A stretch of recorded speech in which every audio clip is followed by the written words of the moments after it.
Good afternoon, everyone, and thank you for joining our webinar with Hager on surge protections requirements. My name is VM Melki. I'm the marketing coordinator at Rexel. Our guests today are Paul Collins and Paul Chaffers, technical training managers at Hager. Please note this is a recorded webinar and will be available to watch on demand on our Rexel website. This webinar is a CPD accredited webinar. Certificates will be sent directly from CPD, which can take up to 5 weeks. If you have any questions throughout the webinar, please feel free to put them in the Q&A box and we will answer them at the very end. Now passing over to Paul from Hager. Thanks, William. So, hi, good afternoon, everybody. So, I'm Paul Collins, and my colleague is Paul Chaffers, and as William says, we're both the technical training managers for Hager. As you can hopefully see on your slides there, we both work with various other organisations as well. BEMA, Wine Regulations Technical Committee, JPEL, IET, and Electrical Vehicles Technical Committee. So we're very sort of interrelated with other organisations as well for various different topics. Now, this webinar is to do with surge protection and surge protection requirements, specifically, of course, for BS 7671, and we have updated it for Amendment 2, and we've also subsequently updated it to include for the Corrigendum, which was produced in May 23. That actually made some changes to the surge protection requirements. So we'll be covering those as well. So the fundamental principles of BS 7671 does include for some text on surge protection. So it's a very much something that has to be considered or even installed actually. So if we can see section 131, protection for safety, it says persons and livestock shall be protected against injury and mainly property protected against damage as a consequence from over voltages, such that those originating from atmospheric events or from switching. So we have to consider both obviously atmospheric events, lightning in different words, or from switching events like machinery in an installation switching on and off. And you can see there, it kind of leads us to section 443, where there is some additional requirements there for, or tells us what we need to do for surge protection, where we need to fit it, etc. Surge protection is almost like a subset actually of the full lightning protection standard, BSEN 62305. So it's just one kind of element on that. So surge protection isn't the entire lightning protection, of course. It just provides one element of what would be a full lightning protection system. Or if it was a building where it wasn't required a lightning protection system, it just gives you kind of a small element of that kind of surge protection rather than some lightning protection as such. So what is it trying to do? So surge protection, we have an awful lot today of electronic equipment. You know, you'd be hard pressed to find some equipment you have in your homes or places of work these days which didn't have some element electronic equipment in it. So maybe apologies for the old picture there, but you can see it's a piece of IT equipment which is, say, pretty much everywhere. Now, in an ideal world, what that piece of equipment would like to see is a 230 volts RMS AC 50 hertz signal at its input terminals. Now, we don't live anywhere near an ideal world, of course, and there is always a little bit of noise on that signal as it comes into the machine or the piece of equipment. That's not so much of a problem, but what is potentially a problem is that quite often sitting on that 230 volt AC wave, you can get spikes, transients, surge events, call them what you like, but basically they're higher voltage points. So when these kind of points here, which could be several thousand volts, very short duration mind, but several thousand volts, hits the piece of equipment or rise at the piece of equipment, that will push a lot more current going through the equipment. And that's the thing that actually causes severe damage to actually the small electronic components inside the machine. So you can see there kind of a catastrophic damage caused by probably some kind of surge event. You know, I'd be very surprised if whatever this little circuit board was in, that machine still operated at all. Of course it wouldn't do. Now, some of these surge events don't have to do so much catastrophic damage. You know, it's only big surges, if you like, would do that's damage like that. But small surges can break down equipment. You know, if you this tiny little components, leads and things like that inside this electronic circuitry, If one of those was damaged or several of those were damaged, it could mean the whole machine doesn't work. And there's nothing obvious, of course. You can't see it like this, but actually, because it's damaged internally, it doesn't work. Okay, and what do we do these days? Of course, generally, if it doesn't work, we have to get a new one. So excess voltages, okay, could very much damage this equipment, be it standard equipment, costly equipment, or more interested, protect vital equipment. Where do we get this surges from, and where do they come from? As I said, remember, like in the fundamental principles, probably two origins really. Maybe from lightning. Okay, so there's a picture of some lightning activity there near some power lines. Hopefully you can see. So this lightning event doesn't have to actually strike power lines to actually cause a surge or a voltage transient to travel to electrical installation. The electromagnetic forces around this incredible event, lightning, can actually generate voltages on those power lines, and they might not be anywhere near it, but okay, they will generate voltages on these power lines. And as you can see, they might come to you via a transformer. That will have a little bit of an effect for attenuation, but a transformer is not going to completely wipe out a surge and filter it. So what's left from that transformer maybe then travels to that house or arrives at your electrical installation. And that's the problem. That's the thing we have to deal with electrical installation. And if we don't deal with it, obviously we have the risk of it causing damage. So lightning can cause damage. Lightning will probably cause the biggest events, of course. But switching events causes a lots of damage, as we said. Switching events are probably not the same in terms of their amplitude, the size of voltage, if you like, but they could be more regular. We don't get lightning every day in the UK. I don't know many times we do get lightning storms in the UK. It's not just a storm, by the way, it's lightning flashes. So I know we used to have that AQ classification in a few editions of 7671 ago, where we says we have less than 25 thunderstorm days. But in a thunderstorm day, of course, you could have several hundreds or even thousands of flashes. So we don't get it every day, but we do switch things on and off every day. Even in our houses, we got motors inside piece of equipment, fridges, washing machines, dishwashers, etc., that are switching and causing smaller but more regular transients.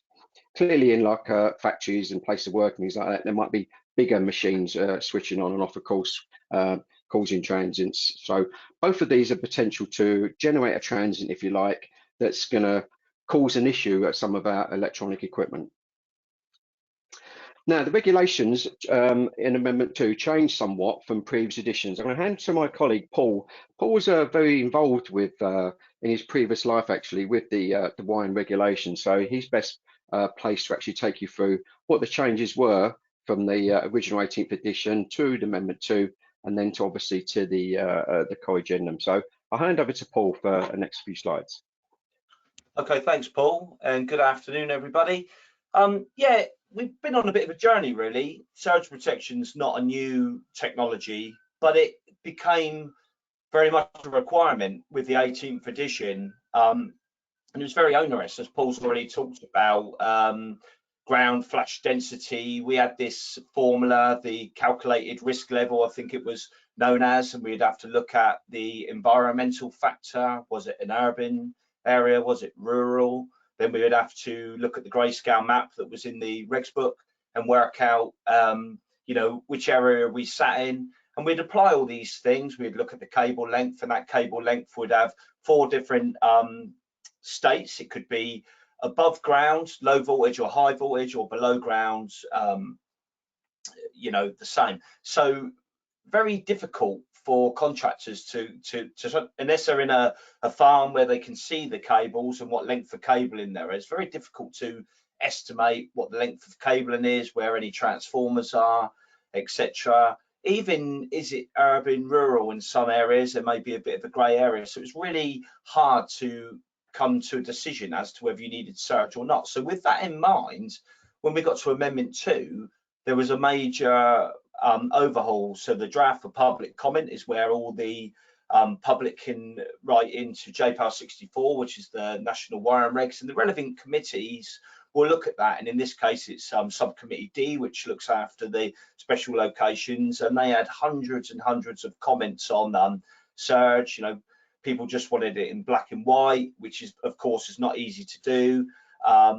it just wasn't working. So a lot of the requirements were removed, and then we ended up with this, essentially this regulation we're looking at on the screen now, which is 44341, and it states that protection against transient overvoltage shall be provided where the consequences caused by overvoltage could result in, and it gives us 3 bullet points. Now, one of those is going to be modified shortly, so we'll get to that shortly, but we had serious injury to or loss of human life. Okay, so that could be where an overvoltage could cause medical equipment to go down, or possibly it may even be, you know, a large tower block and there's some safety services in there that are affected, that kind of thing.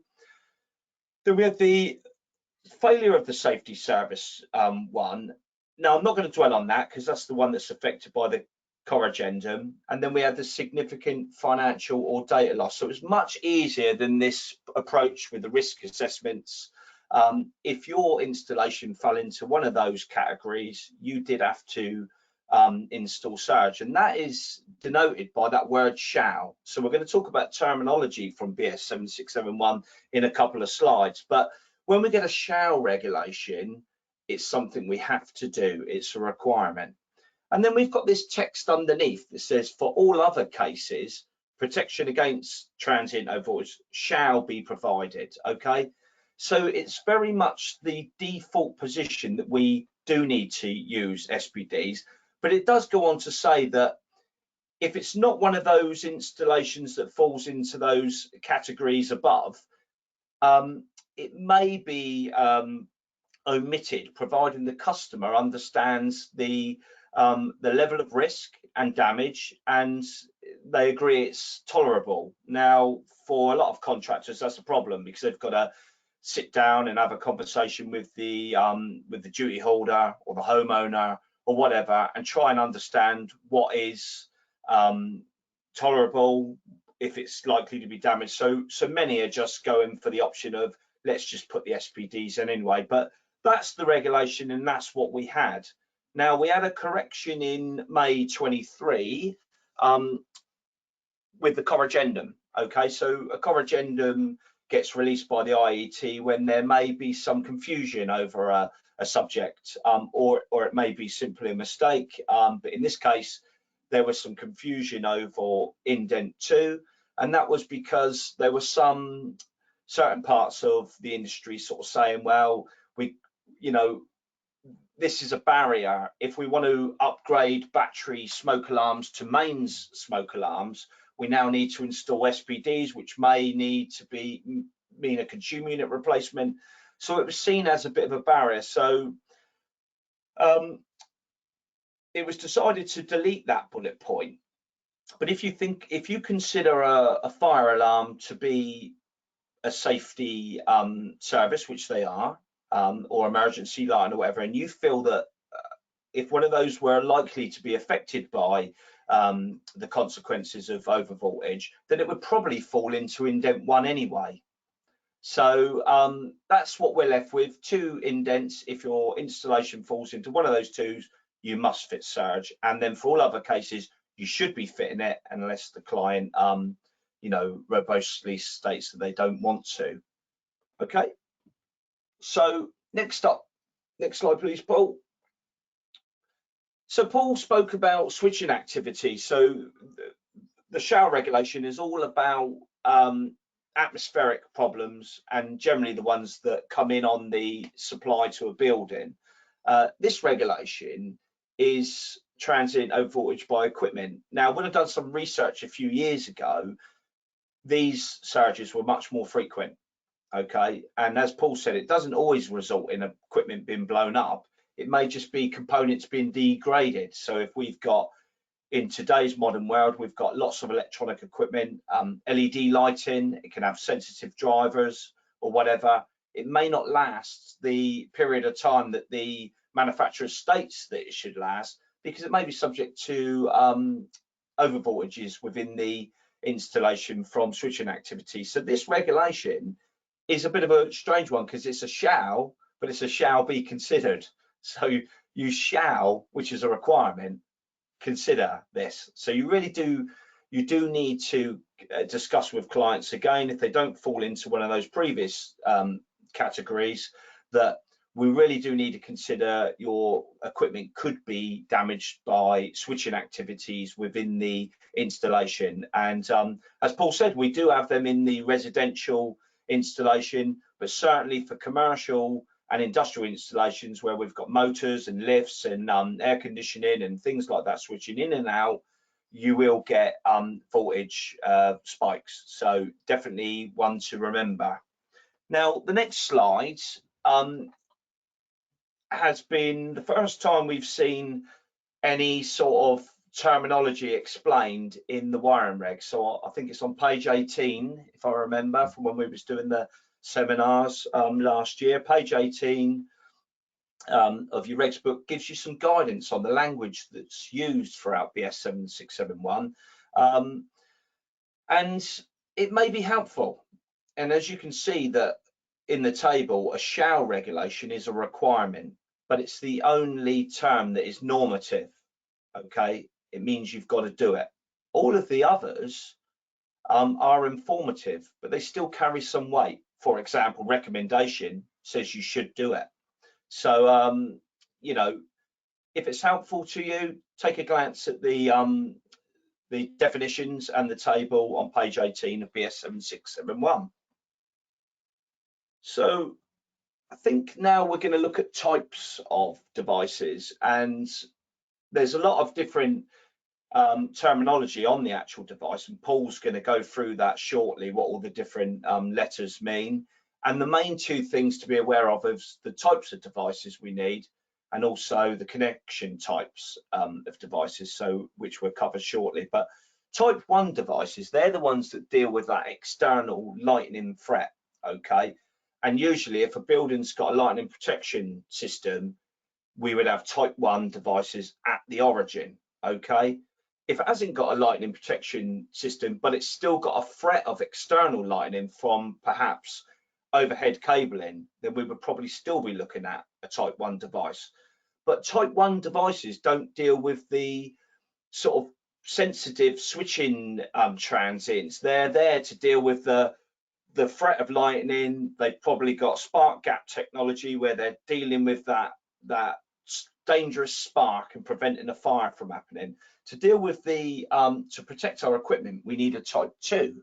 Okay, now quite often we will see type 1s that are type 1/type 2, so they do both functions. But you know, they're all available, but you just need to know what their functions are. And type 2s there, we quite often see them in or near distribution boards. Okay, they deal with the over voltages within the installation. And then if we've got any very super sensitive equipment that we're worried about, maybe a data rack or fire alarm panel, something like that, we can install a type 3 device. Now, it's worth bearing in mind that some of these type 3 devices can be tucked away. Maybe there's an expensive television that's going on the wall, and the contractor's provided some extra protection with one of these little devices tucked behind a socket outlet. So just be mindful of that, and we're going to talk more about inspection later in the presentation. So I'll stop it there, and I think the next slide we've just got a visual to sort of show that breakdown of a multi-stage protection through an installation, where we've got from switch panels at the incoming position through to sub-distribution, and then through to final circuits, and then through to very sensitive equipment. So we go on T1 to deal with that external lightning threat, T2 elsewhere, and then at very sensitive equipment, T3 for the fire alarm panel there. So on the next slide, we've got some images of products, and I'm going to sort of hand back to Paul, because he's going to sort of explain the significance of having these located where they are. Yeah, thanks, Paul. So yeah, I mean, what we and other distribution manufacturers try to do is make it simple. So we're trying to make a place for them to go in distribution boards. So you can see, if any of you guys fit consumer units, I'm sure most, or if not all of you do, we try to tuck away the surge protection device to the right-hand side of the main switch there. So, you know, you're working on the left-hand side, and that is directly connected the surge protection device to the right hand side of the main switch, so it's not going to bother you for where you're doing your work as such. Now they have to be connected some way. We'll talk a little bit later on about how they're connected, and it's very important how they're connected. Actually, it will make a drastic difference to the actual kind of effectiveness of the surge protection system if we're not careful about how we kind of connect them, how we wire them as such. So they generally go, if they're going just after main switch in a consumer unit, main switch in the T-pin after a main switch in a T-pin end board. Sorry, hopefully you can just about see that. Or after, you know, main switches in panel boards and things like that. Okay, so just use what the manufacturer says to actually connect these things. Now, use with RCCBs is maybe an issue because the actual job of a surge protection device, of course, is to divert this surge current to earth. So RCDs will see a surge current to earth or current being diverted to earth maybe as a residual current. So it's not a problem when it's a main switch here like this one here or this one here, but if we had a little consumer unit with an RCCB income of such and we connected it to the load side of the RCCB, when that switching event come along to this, arrived at the RCCB, and if the surge protection device switched on, how would the RCD know that that's not an earth fault? Surges are generally quick, okay, so there's a good chance that it won't affect the RCCB there and disconnect and make it trip, but it's possibly it could. So there's some guidance really. You don't really want surge protection device fitted after 30 milliamp RCCBs or RCDs. Yeah, they can fit, if they're going to need to go after an RCD, they really need, that RCD needs to be time delayed. So obviously the time delay time allows the surge protection device to do its job and obviously then return to the normal state. If we have to have it with a 30 milliamp device, it will have to be connected beforehand. So it'll have to be connected either from the incoming terminals here, okay, and then I would suggest some kind of warning label will be required because these would still be live, of course, even with the RCCB off, or maybe better still, it's in an external enclosure just on its own, and the cables, before they get to that RCD, they come to the surge protection device, and then obviously then they come to the RCD and the installation. But that will have to be a short distance of work, of course. So cables from the it's very important that the distance of cables from the surge protection device to the RCD as such. That's not a very common application, fortunately, but if you do come across that, obviously just be aware about connecting surge protection devices after RCDs as such.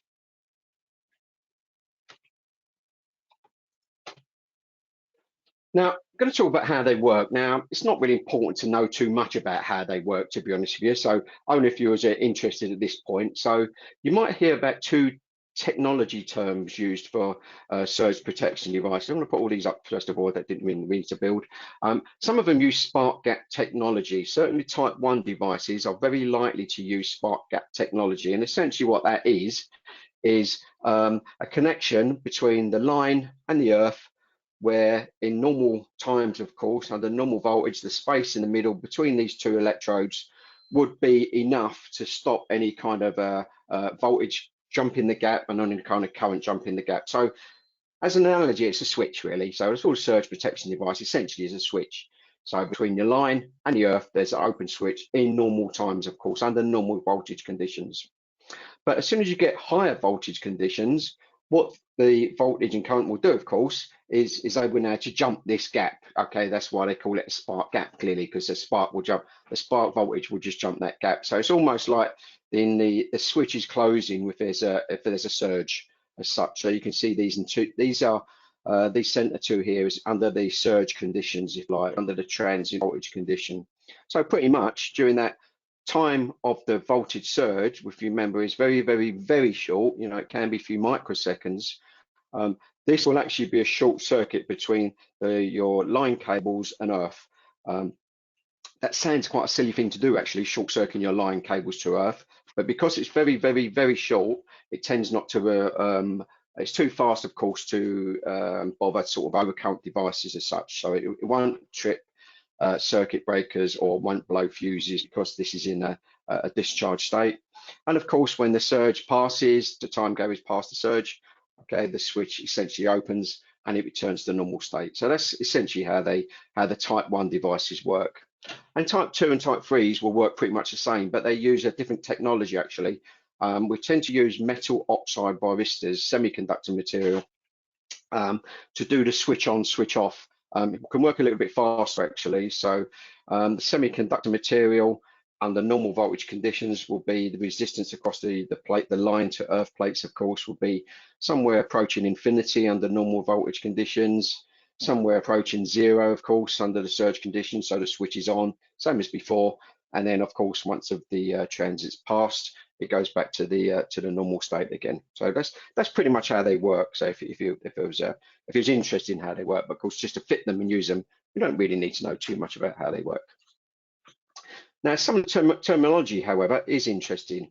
Now, some of the terminology used in 7671, they use the term I for current, of course, I impulse. So impulse current, when we see this term I imp, is the impulse current of a type 1 device, and it has this 10/350 microsecond waveform response. So that's the 10/350 milliseconds is the kind of the switch on time, and kind of the sort of the switch off time, I guess, 350 milliseconds, sorry, microseconds. So when we see these numbers, and sometimes you see manufacturers use these numbers without telling you what type of device it is definitely associated with a type 1. Terminology used for type 2s for some reason in BS 7671 is different. They use IN SPD, and that's the surge current of a type 2 device, okay, which has a different response time. They have to switch on and off in different times. Well, they switch on faster, switch on and off faster, do type 2 devices. Now, probably the most useful term actually is this number you'll see on surge protection devices, UP. This is the voltage that when it's in a surge condition, i.e. it's carrying surge current, if you had a kind of voltmeter and measured across the terminals, this is the value of voltage you'll measure. So this is the kind of the voltage that it's kind of clipping the through the surge protection device to, if you like. So it will not allow through it any more than the UP value. So if the UP value was say 2000 volts, for just thinking of a number, okay, when it's in surge condition, the voltage across it will be 2000 volts. So that's essentially what your equipment connected past that will essentially see, 2000 volts. Okay, will 2000 volts damage that equipment? Okay, that remains to be seen in a sec. And then if you do any inspection testing, this number is interesting, this UC. Okay, this is the value of voltage where it starts to switch on. So any value of voltage up until this point is open circuit. So after this value, okay, it can be somewhere between open circuit and short circuit. Okay, so we have to be knowledgeable, we have to be mindful about this. Certainly when we're doing any inspection testing, specifically with insulation resistance tests, we can drive ourselves nuts maybe with doing an insulation resistance test where we're seeing some kind of problem when it's not, because there's a surge protection device. Now there's some regulations about installing a surge protection device. So I'm going to hand back to Paul again, because it's to do with 7671. So I'll let you take over for the next couple of slides, Paul, if that's okay. Okay, thanks, Paul. Yeah, so earlier on we had the regulations that are in part 4, which deal with protection for safety. Now we're looking at the selection and erection of SPDs, and really these are the regulations that just reinforce what we spoke about earlier. Okay, so 534411, where SPDs are required, SPDs installed at the origin shall be 1 or 2. Okay, we know that. SPDs installed close to sensitive equipment to further protect against switching transients, they need to be 2 or 3. Okay, then we have the next regulation 413, where the installation is equipped with an external lightning protection system. Okay, we've got our type 1s, which is what we spoke about this at the beginning. And then the next regulation there just says where there's no requirement for external lightning protection. These are paraphrased. The actual regulation also goes on to say where there's no threat of external lightning. So it's where there's no lightning protection, or where there's no external threat, type 2 SPDs shall be as close to the origin. So that's the regulations that sort of back up what we've spoke about this morning. And in the next slide, we're going to sort of move on to the construction. So there's two methods of construction, CT1 and CT2. And this is really important because, as you can see underneath of those, CT1 are only good for TN systems only, TNS, TNCS, you know, they're only good for that. Whereas a CT2 will do TN or TT. So naturally, that's what Hager SPDs are in construction, a CT2, because we've took that decision away. It doesn't matter what earthing system you rock up to. If you get a one of the panel boards or one of the consumer units off your van, it's got the correct device in it. But essentially, they work different, and that is because on a TT system, there's not a reliable connection to earth, as you know, through the high impedance of the electrode.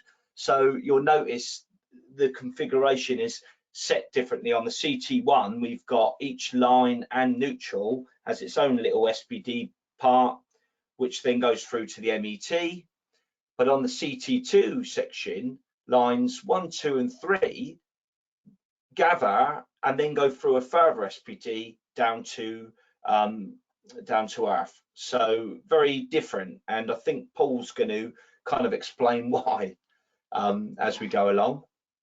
Yeah, with this, it can be very confusing because if you see for this product here, there's nothing written on it that tells you how it's configured inside. And it is, as Paul said, it's really important because if you get it wrong for its earthing system, it could be a problem. You could actually almost like import surges that are coming from somewhere else, if you like. So as you see, the CT2 is the universal device, if you like, and you'll see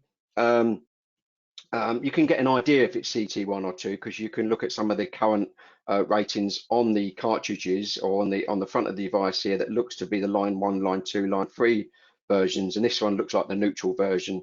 And I'll show you a little bit more closely second, but this one normally has to carry more current because if you can imagine, you know, this one here, the neutral to earth section, this one here, okay, this can carry current from neutral to earth events, but also all these three line to earth events, if you like. So these are not actually connected. If you could disassemble this from there, it doesn't go through the surge protection element of the product and connect to earth.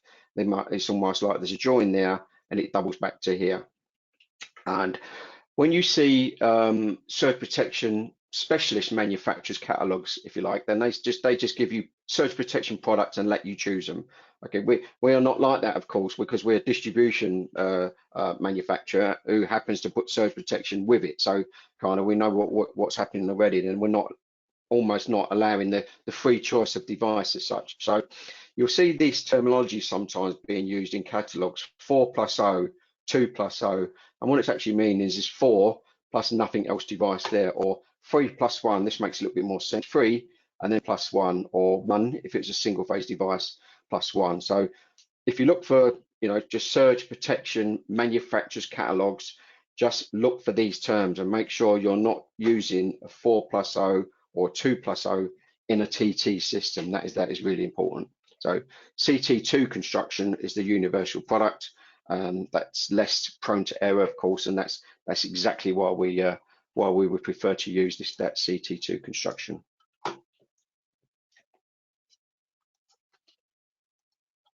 Why does it stop? Sorry. Now, there are some other regulations here about selections of the devices, and it tells us to, in this regulation 534442, to select a particular surge protection device related to its UP level. Now, if you remember, the UP value is the voltage which it almost kind of clips the over voltage to, if you like, or is the voltage you can measure across it when it's in a surge condition.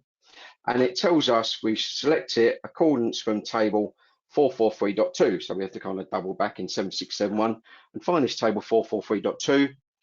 So depends on the voltage. Usually we've got 230, 400 volt systems, of course. And it says over voltage category 2. So we look for this box. Obviously, I've highlighted this in green. And that tells us then we have to select the UP value of our surge protection device to be 2.5 kV or less. Now, manufacturers will normally take care of this for you, of course, because, you know, we wouldn't have a surge protection device in our distribution boards that are rated to run at 230, 400 volts. If it wasn't this value, of course, it would be non-compliant to this regulation. So hopefully you might just see on your screens there, we've got some UP values here, 1 kV this side, 1.5 kV this side, so both less than 2.5 kV. So this will be a suitable product to choose if you like. But really, manufacturers should have taken care of this for you. Now, I don't remember that slide a little while ago where it showed you the origin of the installation, where there was maybe a type 1 or type 1+2 device, and then there was surge protection devices in a sub-board and the final board, etc. That's kind of quite common actually, because what is recognized inside electrical installations, because of all sorts of impedances and inductances of cables and things like that, the actual surge can grow within a building. So if it arrives at the origin of a building, it's not possible to, take it out completely. Okay, all it does is reduce it, but as it travels then cables for the next distribution boards, it can grow slightly as well. So there's a consideration. Remember the words from the 7671.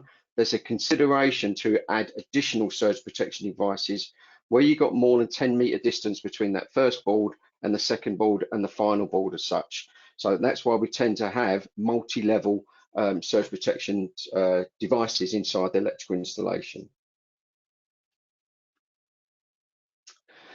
Then there's a regulation that asks you to select the particular surge protection device regarding its current values that go through it. You remember for IMP, we have for type 1 devices terminology, and IN SPD for type 2 devices and terminology. Now, okay, it gets a little bit confusing here because then it talks about the CT construction type. So it tells us that we have to pick the current ratings, the IN SPD or the IMP. So let's look at this table first of all, the IN SPD, type 2 terminology this is.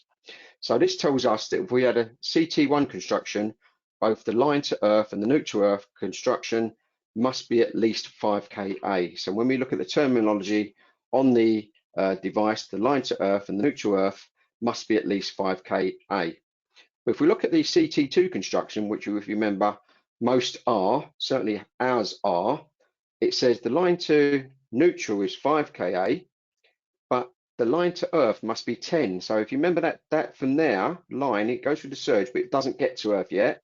It doubles back onto the neutral. So the reason for that is, okay, you could get a 5K surge event going through the line. Clearly that's going to go through the neutral as well.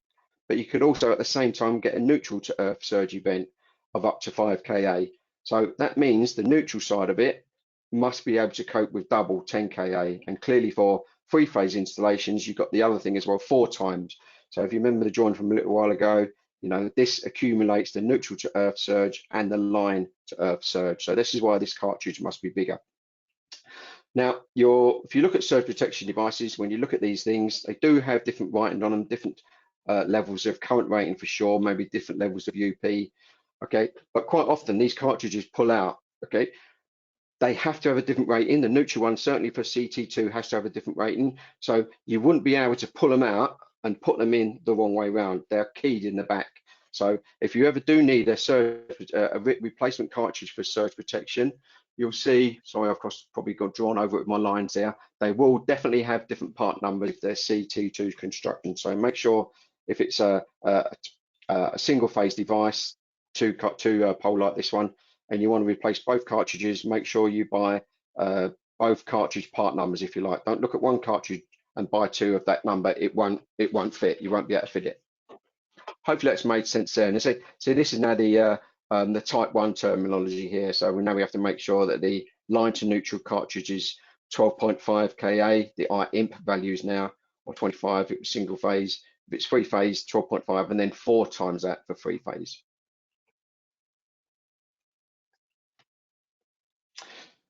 They've got to be connected somehow, your surge protection device, of course. So I'm going to hand back to Paul just to talk about this connection method and what we have to be very careful of if we have to wire surge protection devices. Okay, thanks, Paul. Yeah, this little diagram here is what would be known as the SPDA, the surge protection device assembly. Okay, and it includes point A, the device, and point B. Okay, so it's really important that we pay attention to the length of cables, as Paul said. Okay, so the regs book is quite sort of, it says preferably you want that under half a meter. So that's A plus the surge plus B. Well, if you think about half a meter, if your device was outside of a distribution panel and you was coming from a protective device, time you've got out into the trunking and to the next enclosure and back through to the main earthing terminal, you may well easily exceed the half a meter. But in no case the reg says we shouldn't exceed 1 meter in length. And the issue is because of the size and magnitude of the voltage and the current that's flowing through these devices, through those conductors also, you'll get a massive volt drop, okay?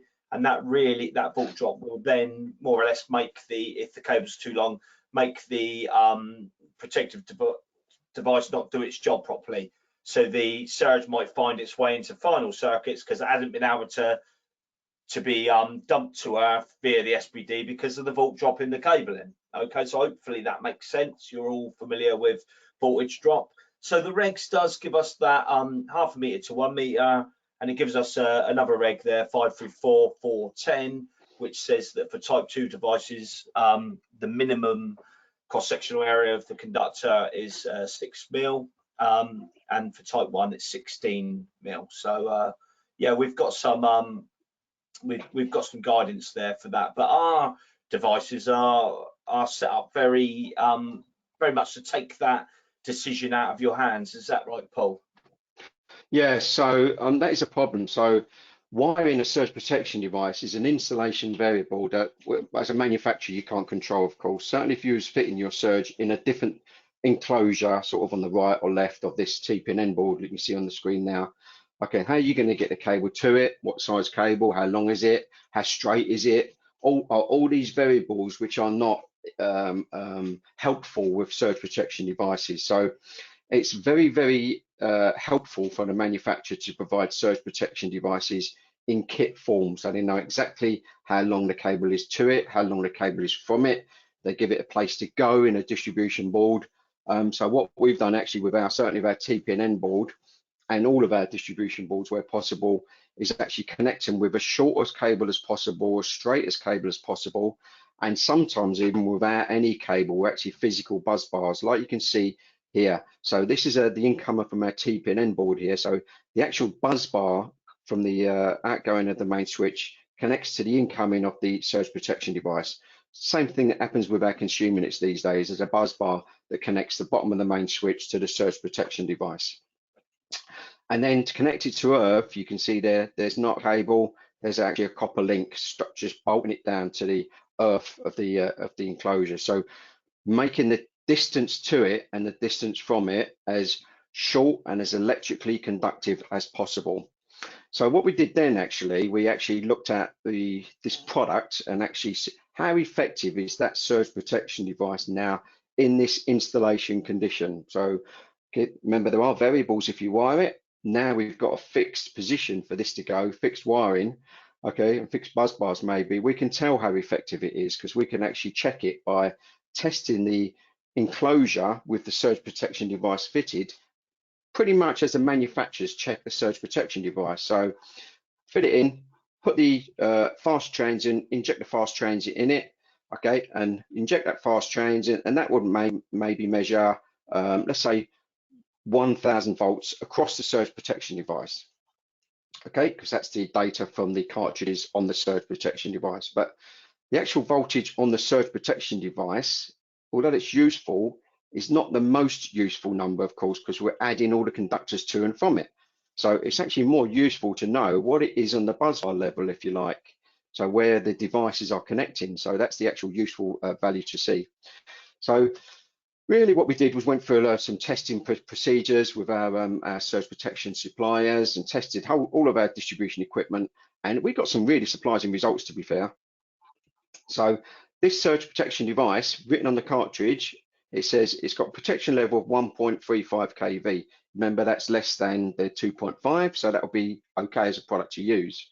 Okay, but even connecting it with bus bars like we had, it went up to 1.5 kV. So even that very, very short, very conductive bus bars, both to it and from it, introduced a higher level of protection. Well, actually, it's the opposite, isn't it? A lower level of protection, because it allowed a higher voltage to go through. That went up to 1.5 kV.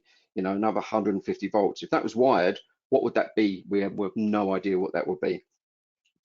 And you see here we've got two connections to Earth. Now there's a reason we actually made two connections to Earth. When we were testing this product, okay, we only had one connection to Earth, but putting this transit through it actually blew that link off it. So doubling up, we actually made sure that actually this product now, how it's connected, does produce a very, very effective and qualified over voltage category level. That's why we actually did that. Now, inspection testing.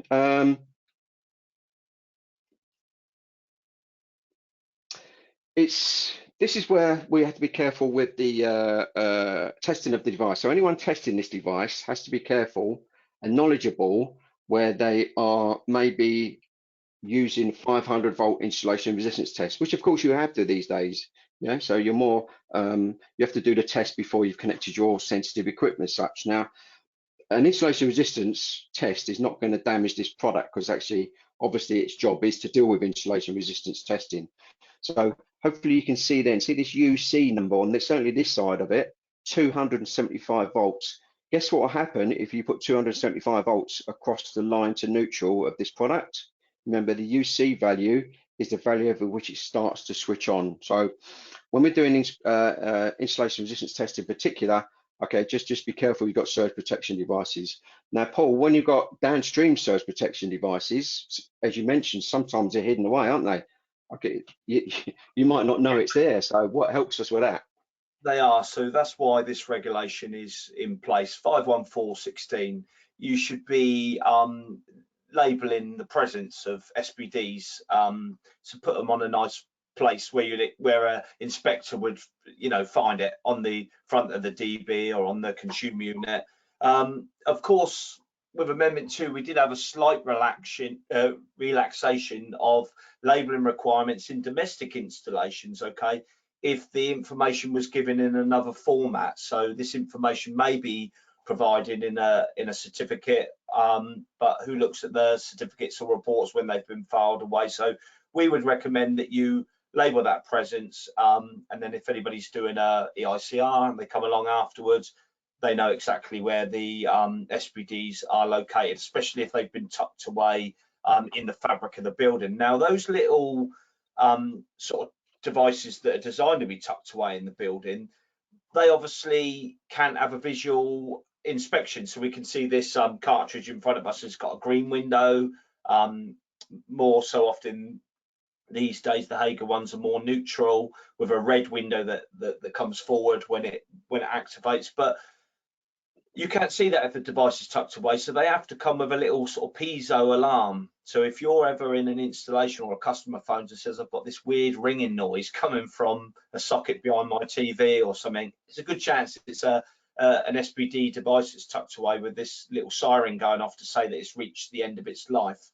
Okay, so with regard to inspection and testing, all we're doing really is confirming that little status window is in a healthy status, really. So there's nothing onerous. I think there might be a tick box on the EICR or somewhere to just state that that it's still operational. But they do also come with, some of them come with a little auxiliary relay, so those little terminals on the top there, which Paul's kindly highlighting. Those can be sent off to an alarm or some other way of informing somebody that the device has gone down. So there's options depending on what style or type of installation it is. Just another point on that, Paul, if that's all right. So unfortunately, not every manufacturer has the same coding, do they, on these on Windows, or not every product has the same coding. They don't go green, red, or they don't go red, 0, or whatever they do, don't they? So whatever the manufacturer coding is, unfortunately, you kind of have to follow, don't you? You do, yeah. Yeah. So I think next the next slide here is just to show that there are other places where you can get over voltages from. So we'll start with the top device. In Amendment 2, in section 712, which deals with solar PV installations, it goes along the lines to state that if surge protection is required by 44341, so that's what we were looking at earlier, you know, if it on the AC side, if surge protection is required, then it should also be installed on the DC side.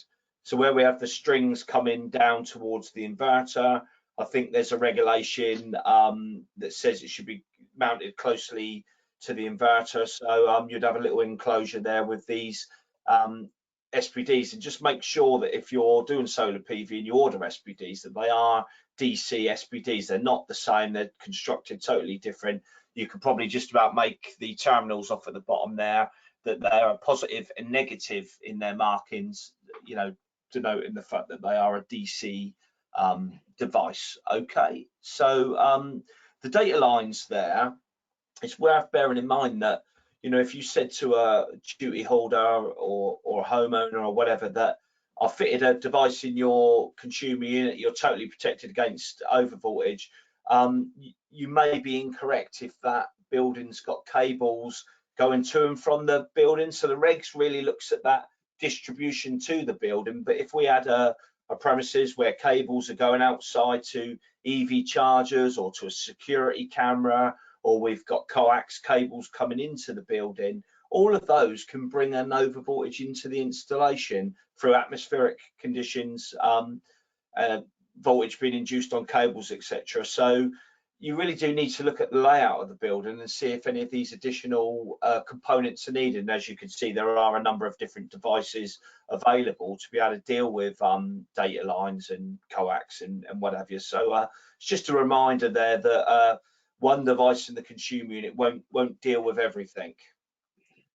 And I think that kind of brings us towards the end of the presentation. I hope you found it useful, and we're going to do some Q&A now, but the details on the screen there have given you some details where you can download our 18th edition guide. So you can download the 18th edition guide. It's been fully updated to the Corrigendum, and that covers snippets on everything, not just SPDs, AFDDs, all the other stuff. Please take a look at that. You will find it useful. And also we've got some further webinars in partnership with Rexel. We've got RCD applications. We're going to look at consumer unit design, and then we're going to do an overview to round it all off with all the 18th edition requirements. So that's the things. I think we're going to move to Q&A now. Please, William. Thank you both for the great information. We have a couple of questions. So just a reminder for our attendees, please feel free to, if you have any comments or questions, to put them in the Q&A box just on the right. And yeah, so one question is, if I'm just changing a consumer unit, do I have to include SPD? Yes, if it falls under one of the requirements that we've looked at. Okay, so we've looked at those 2 bullet points now, the Corrigendum, and then we've also got that they shall be installed unless the client doesn't want it. So if it falls under one of those situations, if you're replacing the consumer unit, you've got to install the consumer unit in accordance with the latest version of the wiring regulations, which has these requirements for surge protection. So more than often you will need to install SPDs, and as we said earlier, a lot of contractors, to save all the discussion and all of the documenting that they have recommended it and the client doesn't want it, etc., they just opt to install it, is what our experience is to the contractors we speak to when we're out and about at trade shows and events. Thank you. Another question we had, if I have existing consumer unit and I want to add SPD, how do I go about this? Maybe I'll do this one then, Paul. So if you've got an existing consumer unit and you want to add an SPD, depends who's the consuming it manufacturer you have there, of course. So let's think of that as an existing Hager consuming it.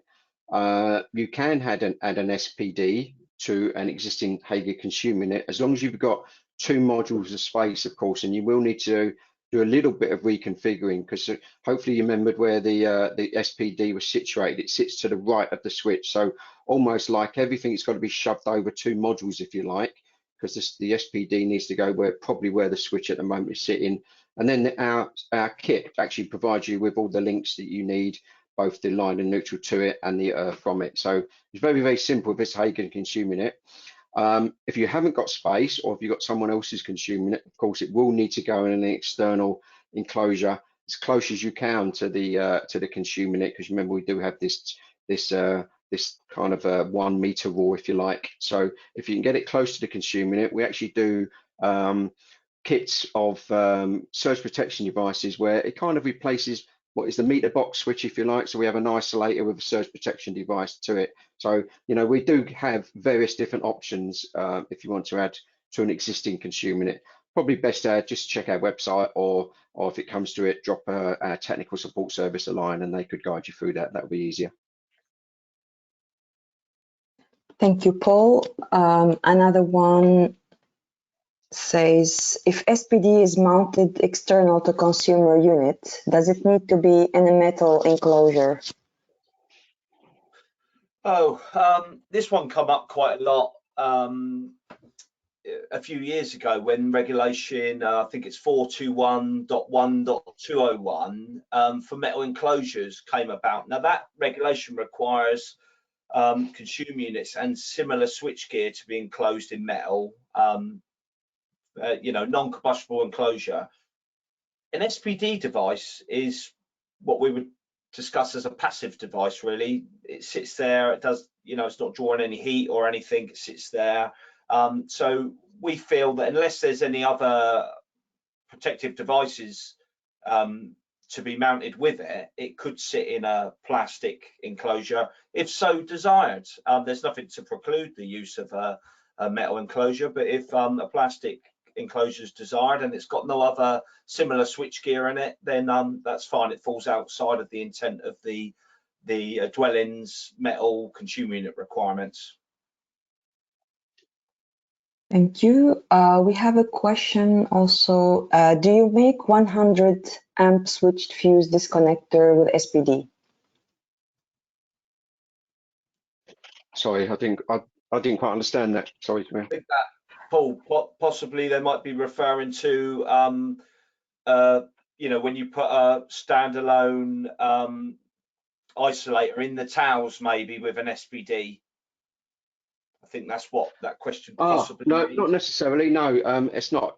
No. So the isolator only has to be 100 amp if it for overload protection. If it's just got the surge protection device next to it, that wouldn't in itself need to be 100 amp, because it's not going to carry 100 amp loads current. In fact, it's not going to carry any load current, is it? It's only going to carry surge current. But it depends how it's wired. Okay, if the kit was kind of wired through the main switch to the normal consuming it, then yes, it would need to be 100 amp rated, because you know all the 100 amp to the consumer is going to go through that device. So again, it does depend on the configuration of that switch. If it's R1, just to double check with our technical support service if you're doing with that. One more question. If installing a subboard, do SPDs need to be the same manufacturer? This is something that most manufacturers would recommend, because they're designed to sort of coordinate with one another. So definitely, as Paul said, we're switchgear experts. Surge protection experts may be able to give you the ins and outs of what those thresholds are, and you could work out if other devices are compatible. But we would certainly say if somebody was carrying out a design of surge protection throughout the installation, they would be better to use the same manufacturer's devices to make sure they coordinate correctly with one another. Yeah, keeps that simple, doesn't it? Thank you both. I think we're gonna wrap it up now. Thank you so much everyone for attending today. And if you have any more questions, please don't hesitate to email us at marketing@rexel.co.uk. As I mentioned earlier, the CPD certificates will be sent directly from CPD, and it takes up to 5 weeks. And let us know if you haven't received your certificates. Thank you both, Paul and Paul, for your presentation. It was very insightful, and looking forward to have more webinars. As Paul mentioned earlier, we still have 3 others this year. So looking forward to having you all. Okay, thank you. Thank you. Thank you.